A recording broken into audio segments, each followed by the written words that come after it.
शुरू कर रहे हैं और हमारा टॉपिक रहेगा फंक्शन ऑफ द ट्यूब्यूल। हमारा टॉपिक क्या रहेगा? Function of the tubule. Actually ये जो टॉपिक दिया है ये बता रहा है कि एक नेफ्रॉन के किस पार्ट से कौन सी चीज रीएब्जॉर्ब हो जाएगी। हमको ये भी एक टॉपिक अलग से दिया है जिसका नाम है कंसंट्रेशन ऑफ यूरिन, या यूरिन को कैसे कंसंट्रेट करता है हमारा किडनी। मैं चाह रहा हूँ कि दोनों टॉपिक को एक साथ मर्ज करके आपको समझाऊं ताकि आपको थोड़ा सा कंसेप्ट क्लियर हो जाए। कंसंट्रेशन ऑफ यूरिन, ये थोड़ा सा आपको समझना होगा। चलिए, इसके लिए हम थोड़ा नेफ्रॉन का एक डायग्राम देखते हैं। नेफ्रॉन को एक अलग ढंग से देखते हैं, उसमें कुछ और बारीकियां हैं, वो आपको समझ में आना चाहिए। तो यहाँ पर आपको थोड़ा सा नेफ्रॉन का एक फिर से डायग्राम देखना पड़ेगा।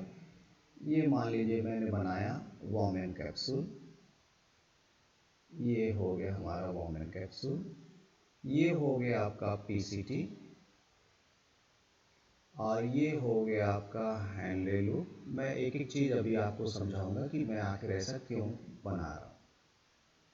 देखिए, ये आपका हो गया हैंडले लूप, और यहाँ पर थोड़ा सा हम बात करेंगे तो ये कुछ इस तरह से मोटा पाइप हो गया। यहाँ पे छोटे छोटे क्वेश्चंस आते हैं, नीट एग्जाम जब आप देते हैं ना, तो वो मैं चाह रहा हूँ कि छोटा छोटा आपका क्लियर हो जाए। तो यहाँ पर मैं इस हैंडले लूप को थोड़ा सा इस तरह से बना रहा हूँ ताकि हमारे कंसेप्ट क्लियर हो। और ये आपका फिर से डीसीटी वाला पार्ट मैंने बनाया, और ये खुल रहा है आपका कलेक्टिंग डक्ट में। ये कलेक्टिंग डक्ट में एक बस ये डायग्राम अगर समझ में आया तो आपका कंसेप्ट बहुत सारा क्लियर हो जाएगा। देखिए, यहाँ पर आपका एफ्रेंट एट्रियोल है और ये आपका ईफ्रेंट एट्रियोल है। ठीक है, ये इस तरह से मैंने बना दिया इसको। ये ब्लड सप्लाई हो गया, जाने दीजिए इसको। अभी फिलहाल हम बात करेंगे, ये आपका वॉमेन कैप्सूल, ये आपका पीसीटी, ये आपका दोनों ब्रांच जो है लूप हो गया, इसको बोलते हैं हैंडले लूप, और ये आपका हो गया डीसीटी, ये हो गया कलेक्टिंग डक्ट। ठीक है, ओके। हैंडले लूप में जो ऊपर से नीचे ब्रांच आ रही है ये वाली, ये कहलाता है डिसेंडिंग लिम्ब, और ये कहलाता है असेंडिंग लिम्ब। असेंडिंग में खास तौर पे मैंने देखा कि नीचे ये थोड़ा पतला पाइप बनाया है और ऊपर थोड़ा मोटा पाइप बनाया है। ये आपका थिन, ये वाला पार्ट क्या कहलाता है? Thin ascending limb, thin ascending. ये वाली आपकी क्या कहलाएगी? Thick ascending limb. तो पूरा लिम्ब है ये पूरा, ये आपका डिसेंडिंग, ये आपका असेंडिंग। असेंडिंग में दो पार्ट है, एक थिन पार्ट है और एक थिक पार्ट है। ये भी थोड़ा सा आप जब आगे कुछ पढ़ते हैं तो कंफ्यूज होते हैं थिन और थिक क्या है, तो ये आपको समझ में आया होगा। अब यहाँ पर जो पीसीटी की जो ट्यूब्यूल है, इस ट्यूब्यूल की अगर सेल की बात करें, यहाँ पर जो सेल हैं वो सेल कैसी हैं, ये बहुत इंपॉर्टेंट है, क्योंकि इस पीसीटी के द्वारा लगभग 80 to 90% जो फिल्ट्रेट आया यहाँ से जो फिल्ट्रेट आया वो 80 to 90% पीसीटी में ही रीएब्जॉर्ब हो जाता है। तो यहाँ पे जो सेल हैं वो एक्चुअली रीएब्जॉर्प्शन करने के लिए कुछ स्पेशल सेल हैं, स्पेशलाइज्ड सेल हैं, और उन सेल को बोलते हैं brush border cuboidal tissue. Sir ये नाम याद नहीं रहेगा, थोड़ा बताइए क्या है। एक्चुअली मैं एक सेल बना रहा हूँ, ये वाली एक सेल है। अब ये देखिए, अपना सरफेस एरिया बढ़ाने के लिए इस तरह के इसमें फिंगर लाइक प्रोजेक्शंस पाए जाते हैं इस सेल में, इस तरह से। और फिर एक दूसरी सेल इसके बाजू में लगी है, इसमें भी फिर वो फिंगर लाइक प्रोजेक्शंस हैं ताकि सरफेस एरिया बढ़ जाए। यहाँ से कुछ फिल्ट्रेट जाने वाला है। ऊपर वाली सेल की बात करें तो वो कुछ इस तरह की हैं, ये वाली जो सेल है वो कुछ इस तरह की हैं। यहाँ से जब फिल्ट्रेट जाएगा तो आप देखिए कि ये यहाँ पर रीएब्जॉर्प्शन का सरफेस एरिया बहुत है। ये रीएब्जॉर्ब करने के लिए मॉडिफाइड सेल है, इधर रीएब्जॉर्प्शन हो सकता है, इसलिए इनको बोलते ब्रश बॉर्डर। स्मॉल इंटेस्टाइन में तो इनको हमने क्या बोला था, विलाई बोला था। यहाँ बोलते हैं ब्रश बॉर्डर। क्यूबॉइडल टिश्यू ये होता है। क्यूबॉइडल टिश्यू का काम क्या है, रीएब्जॉर्प्शन भी करना और सीक्रेशन भी करना, दोनों काम होता है। तो ये अक्सर पूछा जाता है कि पीसीटी में आखिर इतना रीएब्जॉर्प्शन कैसे हो जाता है। एक्चुअली यहाँ सरफेस एरिया काफी इंक्रीज होता है due to the brush border surface. तो यहाँ से जब ये आपका फिल्ट्रेट जाएगा तो लगभग 80 to 90% तो पीसीटी ही रीएब्जॉर्ब कर लेगा। अब सवाल ये आता है क्या रीएब्जॉर्ब करना है और क्या हमको बाहर छोड़ना है। तो हमारे पास यहाँ पर आया ब्लड का प्लाज्मा, और यहाँ पर जब ये अल्ट्रा फिल्ट्रेशन हुआ, पोरोसाइट सेल यहाँ पर मौजूद थी, उनसे जब फिल्ट्रेट होके शरीर में आएगा कोई भी फिल्ट्रेट, तो उसमें क्या क्या होगा वो आपको जानना चाहिए। उसमें एक्चुअली ब्लड का प्लाज्मा है, इसमें प्रोटीन नहीं आएगी। पहली बात, प्रोटीन यहाँ अल्ट्रा फिल्ट्रेशन के बाद नहीं आएगी। यहाँ पर मौजूद रहेंगी अमीनो एसिड, यहाँ पर मौजूद रहेगा ग्लूकोज, यहाँ पर मौजूद रहेगा HCO3 नेगेटिव, क्योंकि कार्बन डाइऑक्साइड का ट्रांसपोर्टेशन भी ब्लड कर रहा है HCO3 आयन के रूप में। यहाँ पर H आयन भी मौजूद रहेंगे, H आयन भी पाए जा सकते हैं। यहाँ पर सोडियम भी रहेगा, क्लोराइड भी रहेगा, पोटेशियम आयन भी रहेगा। ये खासतौर पे कुछ ऐसे कंपाउंड हैं जो इस फिल्ट्रेट के अंदर मौजूद होते हैं। यहां पर सबसे इंपॉर्टेंट है कि जो फूड मटेरियल है, जो इंपॉर्टेंट है, अमीनो एसिड और ग्लूकोज, ये यूजफुल कंटेंट है, ये बॉडी के बाहर नहीं जाना चाहिए। ये यहां पर पूरा का पूरा लगभग एब्जॉर्ब कर लिया जाता है। इसके अलावा यहां पानी भी तो है प्लाज्मा में, वाटर मॉलिक्यूल भी बहुत सारा है। तो ये इसमें से जितना भी इंपॉर्टेंट पार्ट है वो पूरा इधर पीसीटी में रीअब्जॉर्ब हो जाता है। अब एक चीज और थोड़ा सा आपको ध्यान से समझना है कि ये वाला जो पार्ट है रीअब्जॉर्ब तो करता ही करता है, लेकिन ये पीएच कंसंट्रेशन को भी मेंटेन करता है। ये भी पीएच कंसंट्रेशन को मेंटेन करता है। पीसीटी और डीसीटी दोनों पीएच कंट्रोल करते हैं। हमारी बॉडी के अंदर जो फ्लूइड है उसका पीएच कांस्टेंट होना चाहिए। हमारे ब्लड में अगर एच आयन की कंसंट्रेशन ज्यादा हो जाएगी तो उसको बाहर करना है, कम हो जाएगी तो रीअब्जॉर्ब भी करना है। एनी हाउ हमको पीएच कंट्रोल करना है। तो ये पीएच कंट्रोलिंग का काम किसका है, पीसीटी का है, डीसीटी का है। हैले लूप की दोनों लिम्स का मेन फंक्शन क्या है, एक्चुअली ये यूरिन को कंसंट्रेट करने का काम करते हैं। यूरिन को क्या करते हैं, कंसंट्रेट बनाते हैं, गाढ़ा बनाते हैं यूरिन को। 180 लीटर लगभग एक दिन में छन के आता है, लेकिन फाइनली बॉडी से जो बाहर निकलता है वो तो बहुत कम होता है, लगभग 2 लीटर के आसपास होता है, 1.5 से लेके 2 लीटर। पूरा एब्जॉर्ब भी करना है और यूरिन को कंसंट्रेट फॉर्म में करना है, क्योंकि पानी कम से कम ही आपको रिलीज करना है। यूरिया जब हम रिलीज करेंगे बॉडी से बाहर तो हम उसमें बहुत कम पानी रखते हैं। कंपैरेटिवली अमोनिया को रिलीज करने में तो बहुत पानी चाहिए, यूरिया के लिए थोड़ा कम पानी चाहिए। तो ये जितना कंसंट्रेट ये बनेगा यूरिन, उतना ही हमारा पानी का लॉस कम से कम होगा। तो ये जो कंसंट्रेट करने का काम है वो आपका हैले लूप का है, ठीक है, ये बात याद होना है। डीसीटी भी रीएब्जॉर्प्शन करता है, ये रीएब्जॉर्प्शन करता है, ये रीएब्जॉर्प्शन करता है। ये वाला पार्ट केवल क्या करता है, कंसंट्रेट करने का काम करता है। रीएब्जॉर्प्शन तो यहाँ पे भी होगा, लेकिन वो थोड़ा अलग से हम समझेंगे। रीएब्जॉर्प्शन तो लगभग हर जगह हो रहा है, यहाँ कुछ कंडीशनल रीएब्जॉर्प्शन होगा। कंडीशनल नहीं बोलेंगे, थोड़ा सा मैं इसको अलग से समझाऊंगा। हम बोलेंगे कंडीशनल यहाँ पे होगा डीसीटी में। यहाँ पे आप लिख सकते हैं कंडीशनल रीएब्जॉर्प्शन।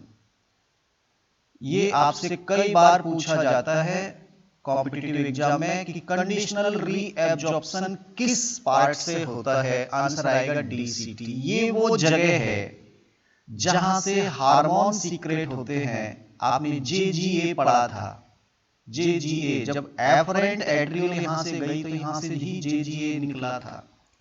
और हमारी पिट्यूटरी ग्लैंड का वैसोप्रेसिन हार्मोन, जिसे हम एडीएच हार्मोन भी कहते हैं, वो भी यहीं पर अपना एक्टिविटी शो करता है और यहां पर रीअब्जॉर्प्शन को कंट्रोल करता है। एक्चुअली यहां पर वो चेक किया जाएगा कि हमको कितना और क्या क्या रीअब्जॉर्ब करना है।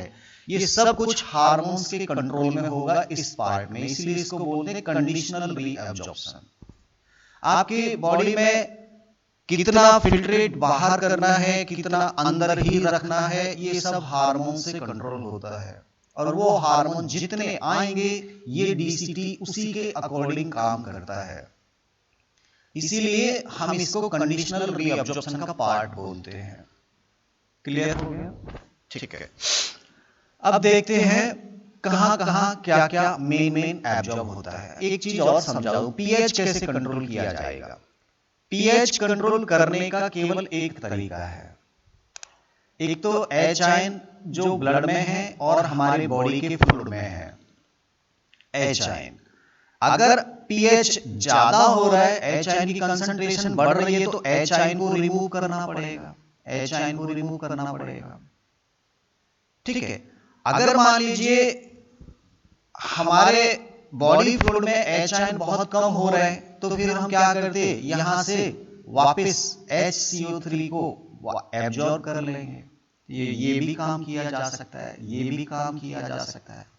एच आयन को या तो निकाल लो या HCO3 को वापस एब्जॉर्ब करो, तो नेगेटिव पॉजिटिव ये एनाइन कैटाइन का भी बैलेंस हो सकता है, पीएच भी यहां से कंट्रोल हो सकता है। और हमारे पास सोडियम और पोटेशियम है। सोडियम और पोटेशियम पंप लगातार काम करता है, ये हमने ऑलरेडी कई बार इसको पढ़ा हुआ है। सोडियम पोटेशियम ये भी यहां पर पीएच कंट्रोल, किसको कितना एब्जॉर्ब करना है उसे कंट्रोल कर सकते हैं। ज्यादा टेंशन मत लीजिए, सिंपल याद रखना है। पीसीटी पीएच कंट्रोल करता है, डीसीटी भी पीएच कंट्रोल करता है। DCT under the control of hormones होता है, पीसीटी तो लगभग हर चीज को as per the concentration gradient absorb करता है। हेनले लूप का मेन काम होता है यूरिन को कंसंट्रेट करना, ये भी कुछ कंडीशनल एब्जॉर्प्शन या सीक्रेशन करता है। हमारा मैंने बोला था सीक्रेशन भी करता है। ट्यूब्यूल्स की जो दीवारों की सेल है ये भी कुछ सीक्रेट करती है। बाहर से कुछ पकड़ेंगी, अंदर जाकर रिलीज कर देंगी, इधर से कुछ पकड़ेंगी, अंदर जाकर रिलीज कर देंगी। ऐसा कर सकती है, सीक्रेशन भी होता है ट्यूबुलर पार्ट के द्वारा।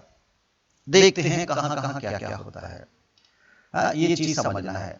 अब एक चीज और आप समझिए कि जब एक मेम्ब्रेन से होकर कोई भी मूवमेंट होगा किसी भी मॉलिक्यूल का, अगर मेम्ब्रेन से होके मूवमेंट होना है, चाहे बाहर से अंदर या अंदर से बाहर, तो ये मेम्ब्रेन, जब हमने सिंगर एंड निकोलसन का मॉडल पढ़ा था तो फैट और लिपिड आपने देखा था। फैट और लिपिड ये इस तरह का आपने देखा था। तो यहां पर कुछ चैनल्स होते हैं, प्रोटीन के चैनल्स होते हैं। वो चैनल्स अगर हैं तो मॉलिक्यूल मूव करेगा, चैनल्स नहीं है तो मॉलिक्यूल मूव नहीं करता है।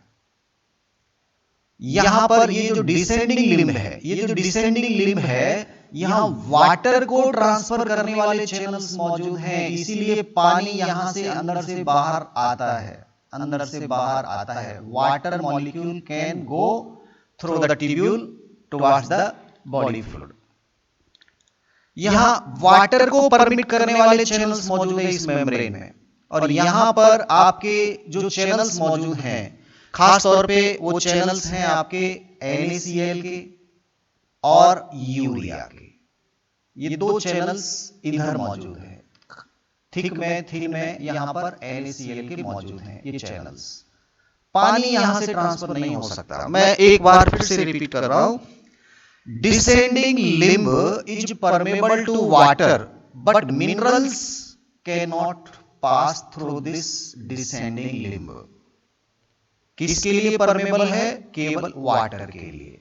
और ये इम्परमेबल है वाटर के लिए, इम्परमेबल है वाटर के लिए, लेकिन ये परमेबल है NaCl और यूरिया के लिए। अगर यूरिन को कंसंट्रेट बनाना है तो ये NaCl और यूरिया का ही बहुत बड़ा रोल होता है। तो ये तो हुआ एक जनरल, जो मैं आपको बेसिक ये टॉपिक शुरू करने से पहले समझाना चाह रहा था।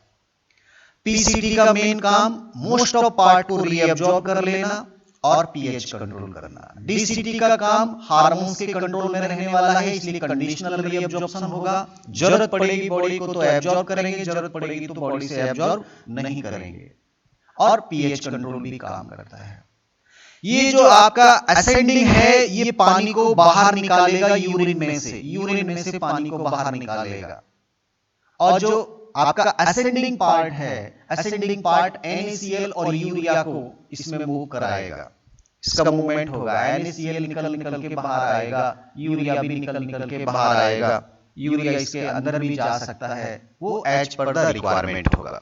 खास तौर पे यहां पर मेन फंक्शन होगा NaCl का। इस पार्ट में NaCl को लगातार बाहर निकालने की कोशिश करेंगे। वो क्यों करेंगे वो भी मैं आपको समझाऊंगा। ये जो आपका कलेक्टिंग डक्ट है, ये भी परमेबल है वाटर के लिए और परमेबल है यूरिया के लिए। वाटर और यूरिया यहां से आ सकता है।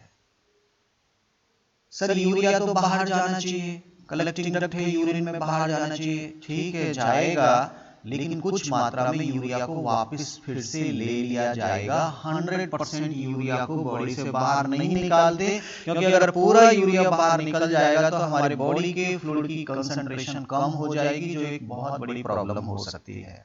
इसलिए यूरिया को थोड़ा सा वापस एब्जॉर्ब कर लिया जाता है हमारी बॉडी के द्वारा, 100% नहीं निकालते, ध्यान देना।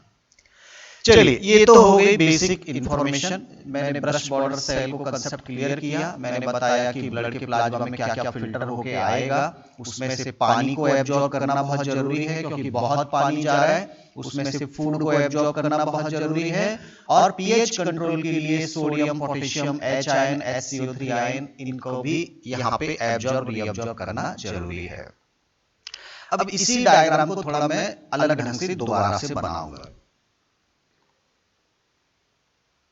अब देखिए, अगर इसको सही ढंग से समझना है तो एक बार ये डायग्राम हम फिर से बनाते हैं। ये एक बार डायग्राम हम फिर से बनाएंगे ताकि हमारा अगला जो टॉपिक है वो भी समझ में आए, मैं पीसीटी डीसीटी को सही ढंग से आपको समझा पाऊं। ये मेरा हैनले लूप, अब काफी नीचे तक मैं ले रहा हूं।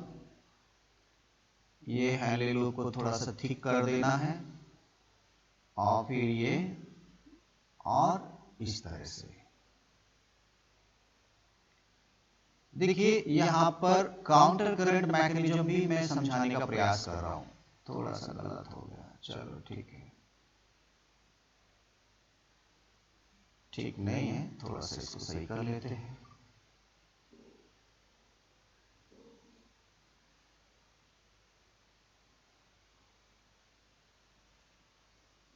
ये हो गया हमारा ये कलेक्टिंग डक्ट, ठीक है। अब देखिए, जब मैं आपको ये समझा रहा था, सपोज ये नेफ्रॉन एक कॉर्टिकल नेफ्रॉन है, जस्टा कॉर्टिकल नेफ्रॉन, ठीक है। तो अब मैं यहां पर एक कॉर्टेक्स बना रहा हूं। सपोज वो एक कॉर्टेक्स में एक ही ये नेफ्रॉन है, सपोज इस तरह से। ये क्या है, मैं आपको सही ढंग से समझाने के लिए, ये हो गया हमारा एक कॉर्टेक्स इस तरह से। ये कॉर्टेक्स के अंदर डूबा हुआ कॉर्टिकल ये मैंने बनाया, ठीक है। अब ये कॉर्टेक्स जो है एक तरह से टिश्यू ही तो है। यहां पर भी सेल के बीच में, यहां कुछ सेल हैं कॉर्टिकल सेल, उनके बीच में एक लिक्विड भरा पड़ा है जिसे टिश्यू फ्लूइड बोलते हैं। यहां पे क्या मौजूद है, टिश्यू फ्लूइड मौजूद है, ठीक है, टिश्यू फ्लूइड यहां पे मौजूद है। और क्या है यहाँ पर अगर मैं बात करूं तो ये आपका एफरेंट पार्ट है, एफरेंट एट्रियोल, ठीक है। और यहां से जाने के बाद ये इफरेंट, और इफरेंट आएगा इस तरह से लूप बनाते हुए वासा रेक्टा बनाएगा, और फिर ये पूरा लूप बनाते हुए आपका ऐसे जाने वाला है, ये ब्लड आपका सप्लाई, ठीक है। अब काउंटर करंट क्या होता है कि इसकी जो दो लिम्ब है, डिसेंडिंग और असेंडिंग, इनमें अपोजिट डायरेक्शन में फ्लूइड का मूवमेंट हो रहा है, तो ये काउंटर करंट हो गया। ठीक ऐसे ही ब्लड में एक ये आपका डिसेंडिंग हो गया और ब्लड की वासा रेक्टा का ये असेंडिंग हो गया, इनमें भी अपोजिट डायरेक्शन में ब्लड मूव कर रहा है। और अगर इन दोनों को कंपेयर करें तो इसमें ऊपर से नीचे मूव हो रहा है, इसमें नीचे से ऊपर हो रहा है, ये दोनों भी आपस में काउंटर करंट है, ठीक है, सिंपल सी बात। अब यहां पर अगर हम इस कॉर्टेक्स को देखें, इसमें जो टिश्यू फ्लूइड भरा पड़ा है उसकी अगर हम कंसंट्रेशन को देखें तो हमारा ये जो कॉर्टेक्स एरिया है, ये वाला जो एरिया है ऊपर वाला कॉर्टेक्स एरिया, यहां की कंसंट्रेशन काफी कम होती है बॉडी फ्लूइड की, ये लगभग 300 के आसपास होती है, 300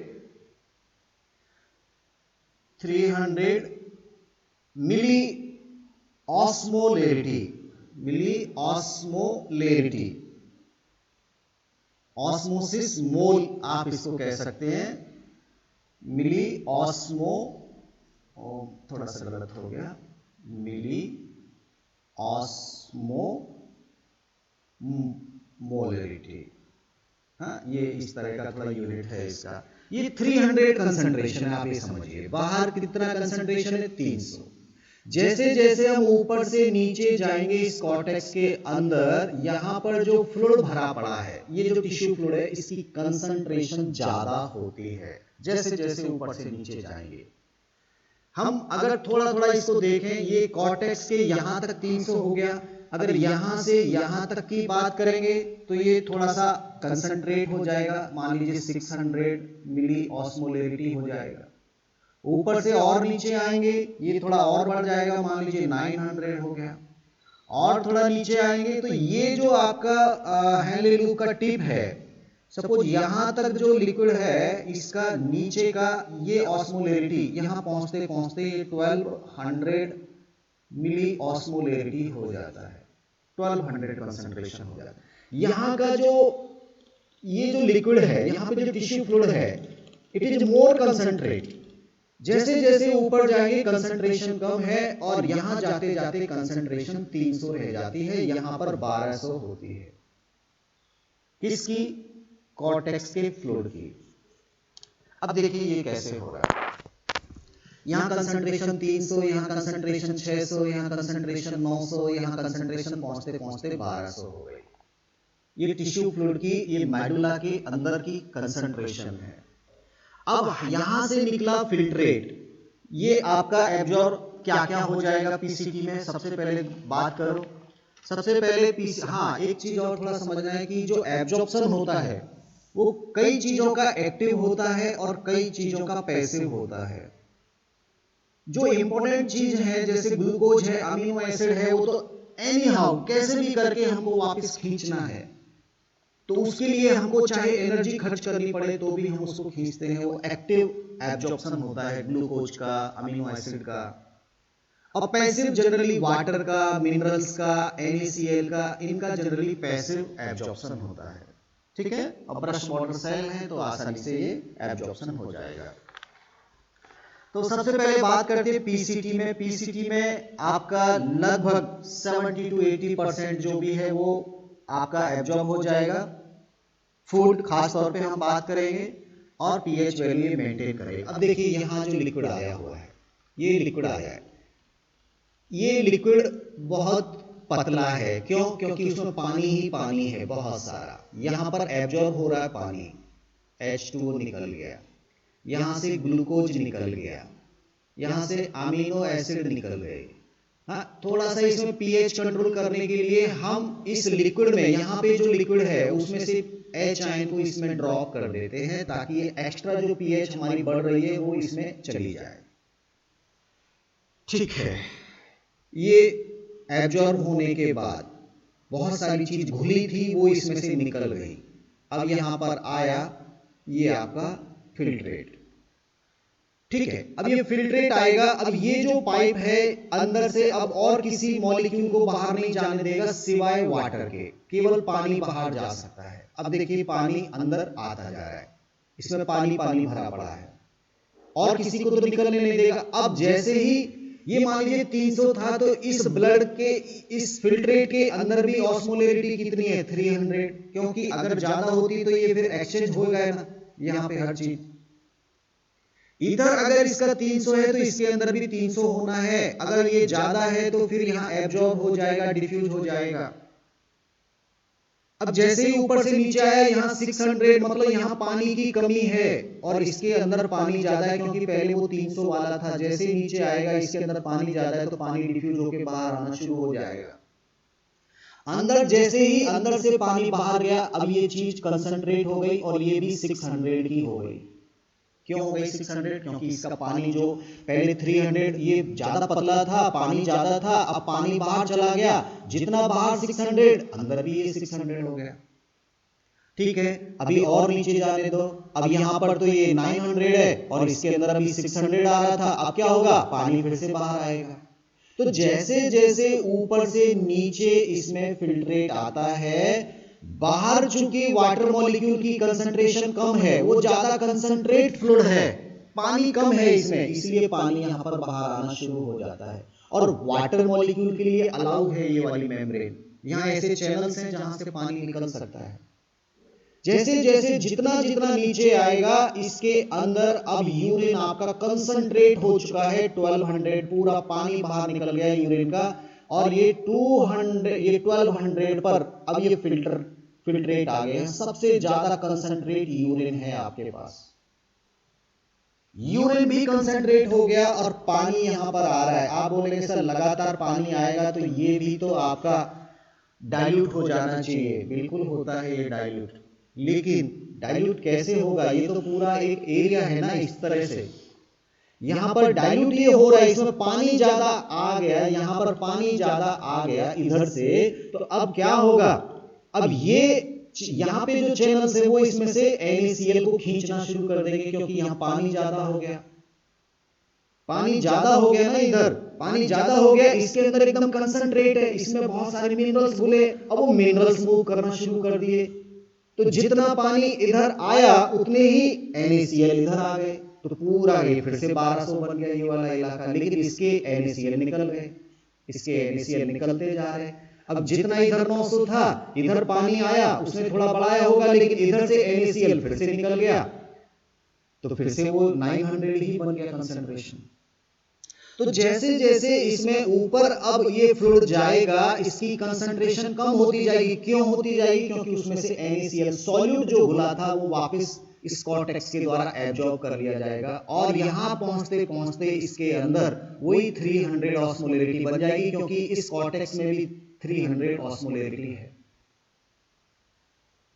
क्या हुआ, यहां पर जितना भी फिल्ट्रेट आया, पहले पानी को निकाल लिया तो उसकी क्वांटिटी कम होती जा रही, कंसंट्रेट होता जा रहा। पानी निकाल लिया, NaCl निकाल लिया। अगर ये अपोजिट काउंटर करंट नहीं होता तो या तो केवल पानी निकलता या केवल NaCl निकलता, और ये कंसंट्रेशन मेंटेन नहीं हो पाती। ये कंसंट्रेशन अलग अलग है, इसीलिए तो पहले पानी निकला, पानी यहां पर ज्यादा आ गया तो अब मिनरल्स निकलते जा रहे, इधर पानी निकलता जा रहा है, इधर मिनरल्स निकलते जा रहे। तो 600 वाला अभी भी 600 बना है, 900 वाला अभी भी 900 वाला बना है। इसीलिए बस ये क्या हो रहा है, जितना भी फिल्ट्रेट निकला इसका पहले पानी निकालो, पानी निकलेगा तो अपने आप NaCl निकलेगा। ऐसा कंडीशन बन जाता है यहां पर। ये काउंटर करंट, ये अपोजिट अगर नहीं होता तो ये काउंटर करंट नहीं होता तो फिर ऐसा रीअब्जॉर्प्शन होता ही नहीं, यूरिन कंसंट्रेट होता ही नहीं। इसी के कारण ये यूरिन कंसंट्रेट हो रहा है। अब ये 300 पहुंच गया, अब यहां कंडीशनल रीअब्जॉर्प्शन हो जाएगा, पीएच भी कंट्रोल हो जाएगा। पीएच के लिए H आयन को ड्रॉप कर देंगे और NaCl को भी यहाँ पर कंट्रोल किया जा सकता है, पोटेशियम आयन को भी कंट्रोल किया जा सकता है। यहाँ कंडीशनल पे आप ध्यान दीजिए, कंडीशनल बार बार मैं बोल रहा हूं। अब ये देखिए ऊपर से नीचे कलेक्टिंग डक्ट जा रही है, कलेक्टिंग डक्ट में फिर से कलेक्टिंग डक्ट उसी कंसंट्रेट में जा रही है। अब यहाँ पर 600 है, ये आपका 300 था, मतलब पानी को यहाँ पर निकालना पड़ेगा तभी तो वो 600 बनेगा इसके अंदर। भाई यहाँ पर 600 है, यहाँ 300 है, तो पानी बाहर निकालना पड़ेगा ना इधर से भी। जैसे जैसे इसके अंदर जाएगा इसकी भी ये कंसंट्रेशन बढ़ती जाएगी, बढ़ती जाएगी, बढ़ती ही जाएगी, 1200 तक हो जाएगा। यूरिन इतना कंसंट्रेट हो गया और कंसंट्रेट होने के बाद फिर से चला जाएगा। हालांकि यहाँ पर यूरिया भी रिलीज होगा, यूरिया भी इसमें से थोड़ा सा निकाला जाएगा ताकि ये 900 बनी रहे, ये 1200 बनी रहे, इसलिए यूरिया को खींचना जरूरी है इधर से। पानी भी आएगा, पानी जितना आएगा उतना यूरिया भी लेना पड़ेगा तभी तो मेंटेन हो पाएगा। यहाँ का कंसंट्रेशन चेंज नहीं होना है, हमारे बॉडी का इंटरनल जो कंसंट्रेशन है ये चेंज नहीं होना। अगर पानी ले रहे तो आपको आयन भी लेने पड़ेंगे।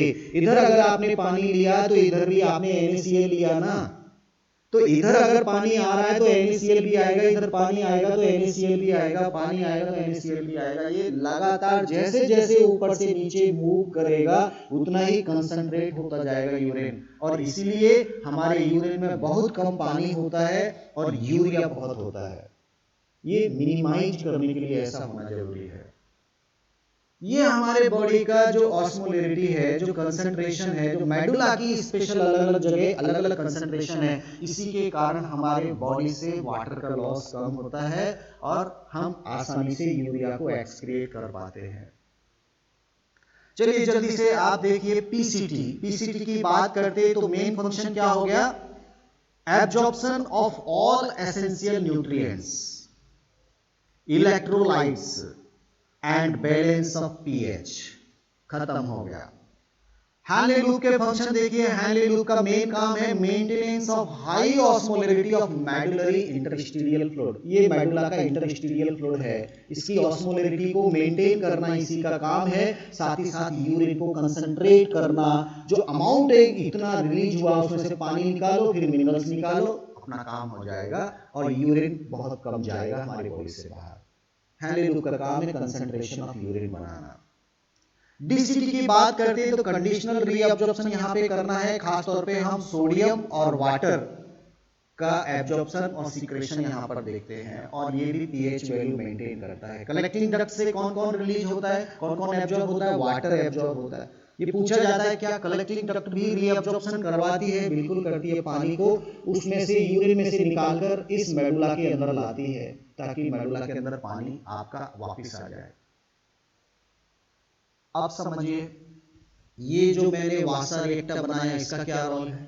भाई यहां से अगर सोडियम निकला तो इसके अंदर सोडियम चला गया, ब्लड आपका जैसे जैसे नीचे जा रहा ब्लड भी कंसंट्रेट होता जा रहा है। अब जितना ब्लड में ये सोडियम इधर से आता जा रहा है, इधर से जो निकला वो ब्लड में आ जाएगा सोडियम, ब्लड हमारा कंसंट्रेट हो रहा है। और इधर से जाएंगे, अब देखिए ये आपका वापस निकलता जाएगा इधर से। वाटर जब यहां से ब्लड जाएगा तो ब्लड में भी 300 आ जाएगा कंसंट्रेशन। एक साइड में इसमें मिनरल्स घुलेंगे तो एक साइड में इसमें से पानी निकल जाएगा, और आपके बॉडी का फ्लूइड कभी भी चेंज नहीं होगा। अगर ब्लड में ज्यादा मिनरल्स हो रहे तो एब्जॉर्ब हो जाएंगे इंटरस्टीडियल फ्लूइड के द्वारा। हमारी ब्लड की कंसंट्रेशन एकदम फिक्स होना चाहिए, क्योंकि ब्लड की कंसंट्रेशन अगर बढ़ी तो ब्लड प्रेशर की प्रॉब्लम आ जाएगी। इसीलिए हमारा किडनी कहीं ना कहीं हमारे ब्लड की कंसंट्रेशन को भी मेंटेन करती है, क्योंकि वासा रिएक्टर जो जा रहा है वो एब्जॉर्ब तो करके जा रहा है, यहां से फूड एब्जॉर्ब कर लिया, सब कुछ एब्जॉर्ब कर लिया, ब्लड ही तो लेके जा रहा है एब्जॉर्ब करके। भाई इस फ्लूइड में आ गया तो फ्लूइड में ये ब्लड पड़ा है, फ्लूइड का ब्लड में जाएगा, तो ब्लड की कंसंट्रेशन कहीं ज्यादा ना हो जाए, इसको भी कंट्रोल किया जाता है। वासा रिएक्टर का मेन काम है एब्जॉर्प्शन करना, ये पूरा एक नेटवर्क बना रहता है यहाँ पर, और हमारा ब्लड एक प्रॉपर ऑस्मोलैरिटी के अंदर फ्लो होता रहता है। जो भी एक्स्ट्रा है वो निकल जाएगा, कुछ ट्यूबुलर सीक्रेशन है, कुछ ज्यादा ही एक्स्ट्रा हो रहा है, इसके अंदर वापस ड्रॉप कर देंगे ना हम यूरिया को इसमें निकाल देंगे तो कंसंट्रेशन वैसे ही कंट्रोल हो जाएगा। तो इसको ज़्यादा टेंशन मत लेना, ज़्यादा कॉम्प्लिकेटेड मत बनाइए। आप सीधा सिंपल इसका फंक्शन देखिए, इसका फंक्शन देखिए, इसका फंक्शन देखिए, इसका फंक्शन देखिए। फाइनली यूरिन कंसंट्रेट कैसे होता है? Due to the counter current mechanism होता है। काउंटर करंट होने से पहले पानी बाहर निकलता है, फिर उसमें से मिनरल्स बाहर कर दिए जाते हैं। ऐसा ही होता है, इसलिए हमारा यूरिन बहुत कंसंट्रेट होता है और हमारे बॉडी के पानी का लॉस कम से कम होता है। कंडीशनल रीअब्जॉर्प्शन कहाँ होता है? वो डीसीटी में होता है। इसको कंडीशनल क्यों बोलते हैं? क्योंकि यहाँ जो भी रीअब्जॉर्प्शन होगा वो as per the message of hormones होता है। हार्मोन जैसे होंगे उसी हिसाब से यहाँ एब्जॉर्प्शन होगा। अगर बॉडी में पानी की कमी आ रही है तो एब्जॉर्प्शन बंद कर देंगे। अगर बॉडी में पानी बहुत ज्यादा हो रहा है तो पूरा जाने देंगे, उसको एब्जॉर्ब ही नहीं करेंगे। पूरे पानी को, एक्स्ट्रा पानी को बॉडी से बाहर निकालना भी जरूरी है। तो ये पूरा एक मैकेनिज्म चलता है। मुझे लग रहा है कि मैंने दोनों टॉपिक को मिक्स करके बता दिया आपको कि प्रॉक्सिमल और ये हैंले लूप डीसीटी क्या क्या एब्जॉर्ब करते हैं और काउंटर करंट मैकेनिज्म कैसे यूरिन को कंसंट्रेट करती है। इन दोनों को थोड़ा सा कंबाइन करके जब मैं पढ़ाया तो शायद कुछ डाउट क्लियर हुए होंगे। हमारे मेडुला की कंसंट्रेशन 600, 900, 1200 होने से ही ये एब्जॉर्प्शन हुआ। अगर ये नहीं होती तो ये क्यों पानी बाहर आएगा भाई? पानी बाहर क्यों आएगा? जब कंसंट्रेशन ग्रेडियंट होगा तभी तो बाहर आएगा। ठीक है, यहाँ पर आयंस ये अलाउ कर रहे हैं पानी को बाहर आने के लिए, लेकिन पानी तो तब आएगा जब अंदर हाई कंसंट्रेशन होगी और बाहर कम होगी, तभी तो आएगा। ऐसे मिनरल्स क्यों जाएंगे? ठीक है, रास्ता तो दे रखा है, लेकिन रास्ते से वो जाएंगे क्यों? अगर कंसंट्रेशन ग्रेडियंट नहीं होगा तो नहीं जाएंगे। तो कंसंट्रेशन ग्रेडियंट मेंटेन करने का काम है हमारे मेडुला के टिश्यू फ्लूइड का। और यहां पर ये परमेबल है वाटर के लिए और ये परमेबल है मिनरल्स और आयन के लिए। खास तौर पे यहां सोडियम क्लोराइड का ही रोल है मेन, सोडियम क्लोराइड जो यहां से निकलना चाहिए। Is that clear?